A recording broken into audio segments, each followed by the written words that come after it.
vous allez bien. En tout cas, moi je vais super bien. J'ai super chaud aussi, chez vous je suppose que c'est pareil. Et je suis très contente quand même de vous retrouver dans cette vidéo où je vais vous apprendre à réaliser cette jupe-ci. Donc celle que vous avez vue de toute façon dans l'intro, vous l'avez vue porter. Alors cette jupe, donc c'est la jupe Electus. Alors j'ai décidé de faire cette jupe tout simplement parce que j'ai vraiment eu un coup de cœur pour ce motif. Alors ici le motif a été créé de toutes pièces, donc c'est-à-dire que vous allez apprendre à le créer vous-même, c'est-à-dire à mettre tous les carrés ensemble, c'est un peu comme du patchwork en fait. Donc vous allez apprendre à faire cela. Et vous allez également apprendre à coudre la jupe, voilà, parce que rien que le patchwork, ça ne va pas vous servir à grand chose. Alors moi j'ai fait quelques modifications sur cette jupe, donc je suis partie du patron que vous avez juste en dessous, bien entendu.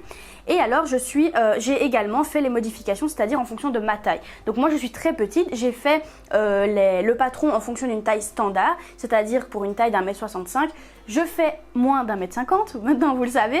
Du coup j'ai dû raccourcir la jupe et je l'ai recintrée aussi parce que comme je suis petite, une jupe trop évasée, ça ne me va pas. Donc voilà, je l'ai un petit peu entravée, je vais dire, je l'ai un petit peu recintrée et maintenant la jupe me va parfaitement. Donc ça c'est des modifications que vous allez devoir faire par la suite sur votre vêtement en fonction bien sûr de votre morphologie et de votre taille.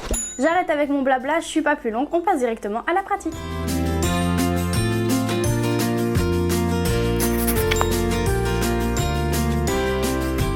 Pour réaliser cette jupe, vous allez avoir besoin de plusieurs carrés. Donc moi ici, comme vous pouvez le constater, j'ai déjà coupé tous mes carrés. Donc ici, j'ai encore une fameuse pile de carrés. Au total, j'en ai coupé 80.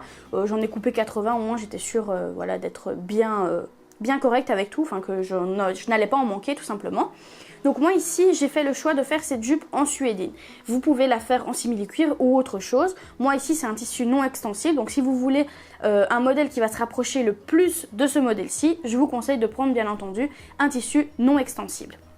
Donc ici ce que j'ai fait c'est que j'ai acheté 30 cm de suédine rouge, de suédine brune, de suédine moutarde et de bleu marine.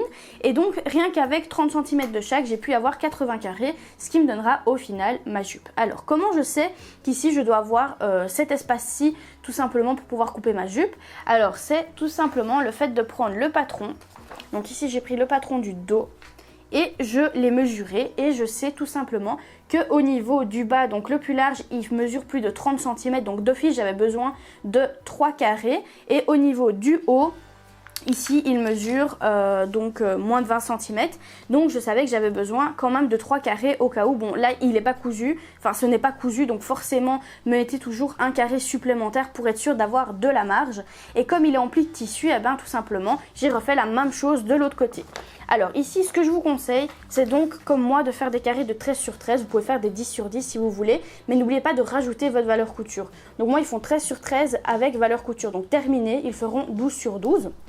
Alors moi ce que j'ai fait, c'est que j'ai tout coupé et une fois que j'avais tout coupé, je les ai superposés comme ceci. Donc je les ai mis l'un à côté de l'autre pour avoir quelque chose d'assez harmonieux et ne pas avoir deux tissus de la même couleur l'un à côté de l'autre. Je voulais que quelque chose soit joli, donc je vous conseille vivement de le faire à plat comme ceci. Ce qu'on va devoir faire maintenant, la première étape, donc enfin la deuxième plutôt, parce que la première c'est donc de les couper.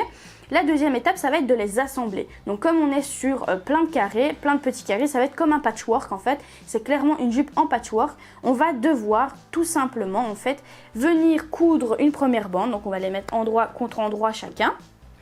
Ensuite on va coudre une deuxième bande, pareil, endroit contre endroit. Et puis on viendra coudre la première bande qui est cousue avec la seconde bande qui est cousue en faisant très attention au raccord. C'est ultra important du coup que vos carrés soient ultra précis et qu'ils fassent tous 13 cm sur 13 cm. Ça c'est très très important, sinon vos raccords ne seront pas bons. Donc là ce qu'on va faire ici, c'est que je vais donc commencer par les mettre endroit contre endroit et venir les épingler bien bord à bord. Il faudra répéter cette opération 2 fois vu qu'on a un dos et un devant. Donc pour la deuxième fois que vous allez répéter l'opération, ce sera exactement le même principe en mettant 6 carrés dans le bas, 4 en hauteur, pardon. Et donc au final, voilà, vous aurez ce rendu pour le devant. Donc ici on va commencer par les épingler et puis les coudre.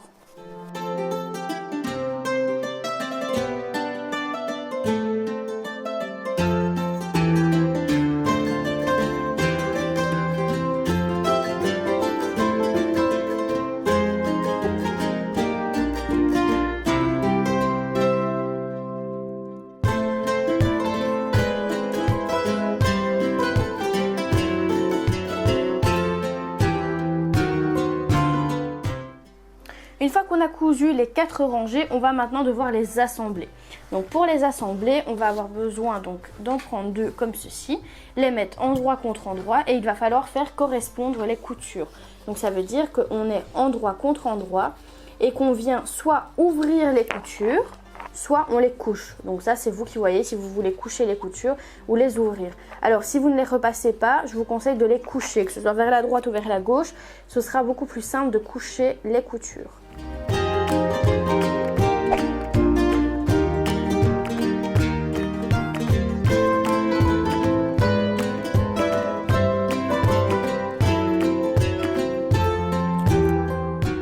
Une fois que vous avez cousu toutes vos lignes de carré ensemble, vous vérifiez bien avec votre patron de jupe si la hauteur est bonne. Donc moi ici, je vérifie, je vois que mon patron rentre correctement dedans. Donc si vous avez mis 4 lignes, que vous en avez besoin de 5, n'hésitez pas à en mettre 5. Si vous en avez besoin de 6, ben, rajoutez-en encore une. Donc vraiment adaptez en fonction de votre patron. Une fois que ça c'est fait, je vous conseille donc d'évider les coutures, donc c'est-à-dire de couper les valeurs couture pas trop proches bien sûr de votre couture. Donc vous coupez plus ou moins à 5 mm pour avoir quelque chose de beaucoup plus joli et beaucoup plus raffiné. Vous pouvez également repasser les coutures. Alors moi ici j'ai pris de la suédine assez épaisse. Moi je vous conseille honnêtement après coup de prendre de la suédine beaucoup plus fine. Donc n'allez pas dans l'ameublement, allez plutôt dans le vestimentaire, donc dans les vêtements, pour avoir quelque chose de plus fin. Certes la jupe aura peut-être une tenue un petit peu plus légère et un petit peu plus frivole que quelque chose de très droit. Moi je voulais quelque chose de très droit, donc voilà, j'en paye les conséquences, mais ça ira. Donc voilà, ce qu'on va faire maintenant, c'est comme on a 2 pans de jupe, on va devoir les plier, on va devoir les couper en plis de tissu. Du coup, on va plier notre tissu. Donc c'est comme si là on avait tout simplement créé un tissu de toutes pièces. Donc on le plie correctement bien en 2. Et quand on va couper, on ne va pas se mettre au bord ici de notre valeur couture, mais sur le bord de la couture, parce que c'est de là qu'on va prendre notre mesure. Donc une fois que ça c'est fait, que tout est bien posé, on essaye de tirer quand même au maximum le tissu. Et ensuite on vient poser tout simplement chaque patron dessus, on les épingle et on les découpe.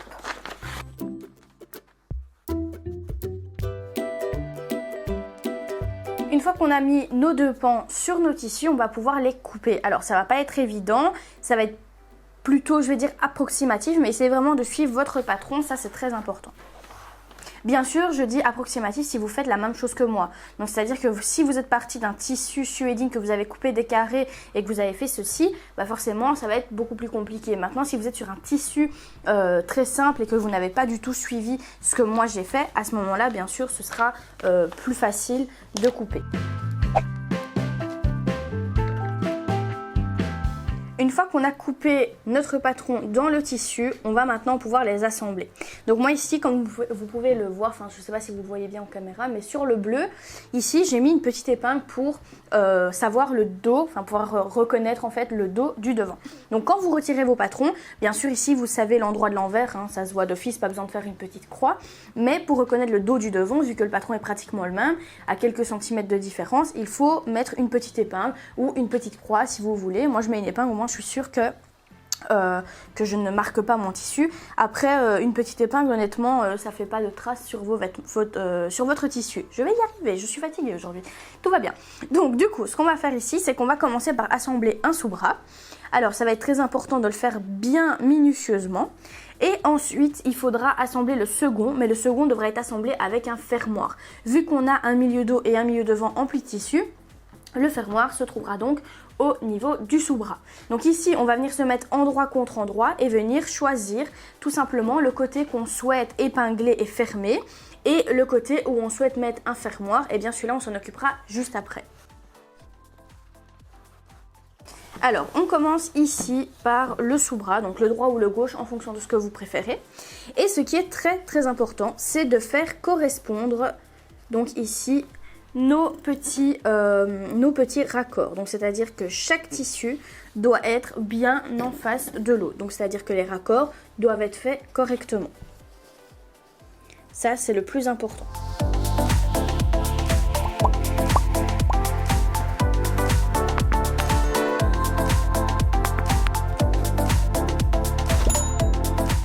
Alors si vous avez au niveau de l'ourlet une petite différence comme ceci, pas de panique, on réajustera après. Le plus important, c'est vraiment d'avoir des bons raccords. Donc une fois que vous avez épinglé le sous-bras où vous ne souhaitez donc pas mettre de fermoir, eh bien on va pouvoir le coudre à une valeur de 1 cm à la machine. Donc voilà, on a cousu le premier sous-bras, donc c'était le sous-bras où il n'y avait pas de fermoir. Donc par la suite, on va les vider, pardon, je vais y arriver. Ici, ce qu'on va faire, c'est qu'on va placer notre fermoir au niveau du sous-bras. Alors, la complexité de placer ce fermoir, ce n'est pas complexe en soi de placer un fermoir, mais ici, ça l'est un petit peu plus parce que nous avons des raccords. Ce qui signifie que quand nous allons coudre notre fermoir sur le premier côté, il faudra que quand on viendra coudre le second côté, les raccords soient corrects. Alors, ma petite astuce à moi, c'est de d'abord coudre le premier côté. Une fois que le premier côté est fait, sur le second côté du fermoir, on vient mettre avec une petite craie les repères de chaque... donc vous voyez, par exemple, voilà, on va dire que là c'est cousu. Et bien sur l'autre côté, on vient à chaque fois mettre les petits repères de nos carrés. Comme ça, quand on va se mettre sur l'autre sous-bras, donc c'est-à-dire sur le sous-bras dos ou le devant en fonction de ce que vous avez déjà commencé à coudre, eh bien on pourra sur nos petites marques venir mettre nos petits repères pour que ce soit tout simplement des raccords corrects. Donc voilà, si vous avez des questions quand même pour ce point-là qui est un petit peu plus complexe, n'hésitez pas à me le poser quand même juste dans les commentaires. Mais si vous faites la petite technique que je vous explique ici, vous verrez que ça ira tout seul. Donc là, je vais coudre le premier côté et puis je vous montrerai quand même ma petite technique avec les petits traits pour que ça soit un petit peu plus parlant visuellement. Une fois qu'on a cousu la première partie du fermoir, je vais vous montrer maintenant la petite technique que je vous disais pour les raccords.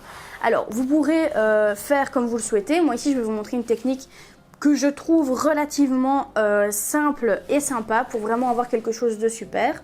Donc ici, on a fait notre fermoir. Donc on se met sur l'endroit et on a bien sûr l'endroit du fermoir. Donc là, on voit qu'on a notre première ligne de raccord. Donc en parallèle du fermoir, donc de l'autre côté, en miroir plutôt, pas en parallèle, on vient faire un petit trait avec, bon ici c'est un crayon. Vous pouvez éventuellement prendre une craie, un petit trait. Donc ici, il faudra qu'on replace notre premier raccord. On descend. Et ici, donc, hop, on descend et ici, on a le deuxième raccord, donc comme ceci, petite marque. Et pareil pour le troisième raccord. Une fois que ça c'est fait, on se met endroit contre endroit et on vient mettre les raccords sur notre fermoir.